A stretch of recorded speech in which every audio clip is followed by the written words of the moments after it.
we do have two movies and a TV show to talk about this week. We do indeed. We'll dive first into the biggest movie release I think of this week was Matrix Resurrections. To find out if his reality is physical or mental construct, Mr. Thomas Anderson, played by none other than Keanu Reeves, aka Neo, will have to choose to follow the White Rabbit once more. If he's learned anything, it's that choice, while an illusion, is still the only way out or into the Matrix. Neo already knows what he has to do, but what he doesn't yet know is that the Matrix is stronger, more secure, and far more dangerous than before. This brings back Trinity, played by Carrie-Anne Moss, and then we get some newcomers here, Yana Abdul-Mateen II, Morpheus, coming in there, replacing well-known character in the movie, and then Jonathan Groff also as Smith, replacing another character. Some replacements in this movie, and then Neil Patrick Harris is the analyst in this movie. He is the therapist initially, but you realize that he is the therapist. So this was the fourth Matrix movie. It's been almost 20 years since the third one came out. And they try to do something different with this, but we still have the two main characters, aside from Lawrence Fishburne being in this movie. Brenton, what were your takeaways? What did you think of the fourth Matrix movie? So there were some pros and cons. I don't think that this movie was anything really special. I think that it was at best average. I think that there were moments where I was like, okay, this is like, it's starting to ramp up. The action's cool and the storyline is passable. But then there were other moments, specifically when the film really starts to show what's going on with Neo or Thomas Anderson, that he's under the guise that this is the Matrix, that the original three movies, the Matrix trilogy, are video games that he created. Right. I didn't like that at all. I thought that was really, really bad. And then when he was having the conversation with his boss partner, Smith, and Smith said that our parent company, Warner Brothers, needs a sequel, it was like cringe. Like I like physically recoiled from that. I was like, oh God. Which, by the way, spoilers, whatever. I mean, the action was good. It was what you would expect from a Matrix movie. However, I don't necessarily buy Kristoff from Frozen being able to hold his own against Neo. Jonathan Groff, obviously the voice of Kristoff, and Frozen, well-known theater performer, musicals, played King George in the original stage play of Hamilton. Known for his spitting while singing. That's a fun fact about Jonathan Groff. But like I said, the action was like passable, but I really felt like the third act kind of fizzled. There wasn't, I was expecting it to deliver more excitement, more fireworks, more action, and it seemed a little bit too tamped down for me. I guess I just expected more, and I don't think that this was. I never saw the third Matrix movie because the second one was so bad. Yeah, the second. And I would say that this one slots in ahead of the second one on like the power rankings of the Matrix. Sure. Movie. Oh yeah. But the first Matrix movie was like, first of all, it was the sixth best performing movie at the box office in '99. Toy Story 2, just to name a couple. Toy Story 2 earned more than it at domestic box office.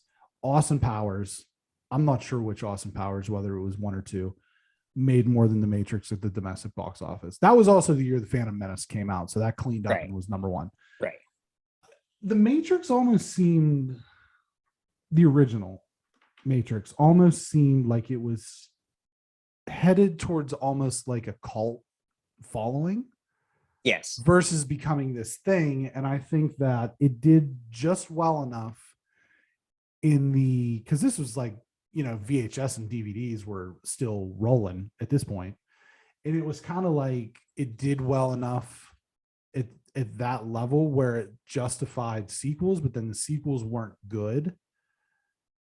So I almost in final, whatever final thoughts on the matter is, I just think that sometimes you need to just leave the original movies alone. You don't have to chase that trilogy. Because I can think of a lot of movies where they made a trilogy and they didn't need to. And I think that The Matrix is one of them. The first Matrix movie is as close to perfect science fiction as you can get. 100% agree. And everything after that just pales in comparison. So for this movie, I thought that the storyline was weak. The action was fine. None of the new characters were terribly interesting. And the third act was kind of fizzled out for me. So I guess that's not a very strong recommendation, but it is what it is. So what did you have to say about the Matrix? I will say my thing was I like the very beginning of the movie. I mean, like the video game thing was what it was. I mean, they had to do something to progress this forward into the fourth movie for whatever reason. And it's like, everyone pretty much unanimously agrees that the second and third movies are not really that good. The first one's awesome. But they wanted to carry this along. Lana Wachowski wanted to do it. The director of this movie and writer of this movie wanted to move forward, at least to some degree, with this. So I thought the first act was funny how meta it was and how it didn't take itself too seriously. And then I will say the second act had some action, but it almost took itself too seriously for me. Mm-hmm. And then the third act became more of a love story. And I wasn't really expecting that, but I didn't dislike it. The action wasn't really there, but it felt, I will say, whether or not it felt honest. It felt like true to what the characters actually were. And it like humanized this whole Matrix thing, which, the first one is very much just science fiction. And then the second and third ones were trying to do too much at one time. I will say the fourth one didn't actually feel to me like it was trying to do too much. It was like, the first part is like, hey, this is a video game. The second part is like, we got to figure out, how you get to have whatever kind of life you want to have, Mr. Anderson. And the third part is like, oh, you just want to, be in love and travel off with your friend. And there wasn't a lot like in that thing of like trying to be too complex. So the middle part for the action was good. I kind of was just lost in the storyline there. Not like I knew it was going on, but I just didn't care that much. So I will disagree with you. Like, I actually liked the way the third part ended and everything like that. I mean, it sets it up. It's a loose ending for whatever happens. If they decide to do something else, they can. If they decide not to, they can also do that. To me, it was more akin to the first Matrix than the second and third one. Like, this one was definitely watchable. Mm-hmm. And the second and third ones to me are just not. I mean, I watched the first one not that long ago, and the second and third ones I tried, and I was just like, I can't bestow this torture on anyone. It's just not. And I like Keanu Reeves. I like everyone in these movies, but it's just like, those just aren't good. And like you said, it's one of those movies where they could have just left it alone. They could have been like, Matrix 1, it made a lot of money. That's awesome. Let's write a different storyline that isn't the Matrix and move on with our lives. Yeah. But that was also a time where like every movie had a trilogy. That late 90s, early 2000s was a big, like, we have to have trilogies. If a movie makes 150 million, we're doing this. Mm-hmm. And so I understand why they did this. For me, this movie, I actually hope they don't do a sequel. I hope that for a lot of different things, but it's just like, I like the idea of it being open. And just like, you can just do whatever you want. I mean, Keanu Reeves is doing his own thing with John Wick. Carrie-Anne Moss is awesome, and I love seeing her in this movie. And her outfit she wore on the red carpet was actually like amazing. If you want to check it out, it was like very Matrixy. So to me, this movie wasn't perfect. It wasn't anywhere close to perfect, but I thoroughly enjoyed it. And to me, it would have been better if it's like we had the first Matrix, and then 20 years later, this was the second Matrix. And then we just, to me, that would have been perfectly fine. Not having Lawrence, I like having Lawrence Fishburne in the movie, but not having them was actually fine with me too. I would say for me, I recommend it. It's probably like a 6.5 out of 10. Recommend. Like I recommend it. And it's, I'm not saying this is a D grade movie. I'm just saying like it's, the first Matrix is probably like a 9.5, 9.6 or 7. It's a very good movie because 10 out of 10 is Star Wars, Empire Strikes Back. That's a 10 out of 10. So you can't say something is that. But the first movie is really good. This one I thought was definitely way better than the second and third one. So I thought it was to me, it was more of a sequel to the first one, or like more of like, that's what they were trying to go for, or what Lana Wachowski was trying to go for than anything else. So it's a recommend. There are some slow bits you need to get through, but I think that Lana Wachowski wanted to tell the story she wanted to tell 20 years later. And I think that's important too. And the performances were just good enough. I mean, everyone was playing literally the character they were just supposed to play very well. And the action is great. I did think the action when it happened was great. Yeah, the action was good. It was Matrixy. Right, which is different than other action. Right. I do think, and this is going to come off kind of weird, but I do think that one of the strengths of Keanu Reeves is that he can't act, but he's aware of that. Where there's so many people who can't act, and they like the example that you've been pointing to a lot lately has been the whole thing with like The Rock trying to have romantic chemistry. Right. Like Keanu Reeves knows that he's wooden. Like he knows that he's a cardboard. Well, that's kind of his cutout. thing. Yeah. Exactly. And I think that he leans into that. Like I don't think he can't act. I think that his acting is doing that kind of the stoic character. Maybe I think that's maybe giving him a little bit too much credit, but because like the line delivery isn't, even for like a stoic guy, it just isn't there. I think that that's the thing though. And like I said, I've never seen the John Wick movies, and I'm sure at some point that we'll do something. You need to see the John Wick movies, Brian, at some point. But I can't. Because they're awesome. I just feel like he can't act. But I also feel like because he is aware of that, or at least has some level of self-awareness, that it serves him. Because he fell off after the Matrix trilogy. He fell off for a long time. I know he went through some personal stuff. Yeah, things like that. He went through personal things. And it was almost, well, I've never seen the movies. I've at least seen the trailers. Like the John Wick thing where he says, people keep asking me if I'm back. Yeah, I'm thinking I'm back. Was almost like it was him too. You know what I mean? The John Wick movies are very much a parable to Keanu Reeves. They very much are. So like that's the thing, is like Neo as a character is somehow complex, but also very simplistic. Sure. And I think that that's kind of the reason that they took things in the direction that they did with Trinity. So where it's almost now like there's not the one, but almost the two. Right. Yeah. And how does that look moving forward? I think that they could do some cool things with it, but I also think that maybe it's just time to lay this to bed. I mean, that line, I have to go back to that line.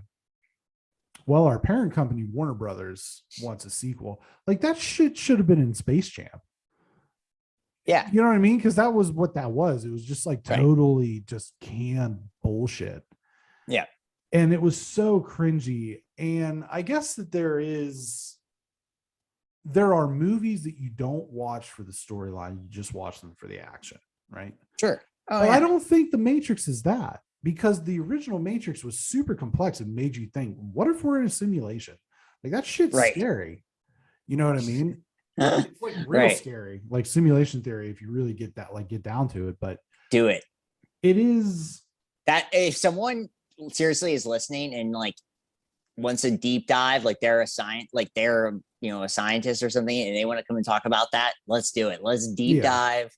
That'd be incredible. So just my final thoughts is like, I feel like they didn't put enough effort into the actual plot. And I felt like they maybe relied on cool Matrixy action. Because like you said, here was me in this movie, right? was the first scene or the first movement of the movie was very action packed. There's chase scenes. They're doing Matrix stuff. I was like, okay, I can do this. Because I told you before I started watching it, I was like, man, I have major reservations about even watching this.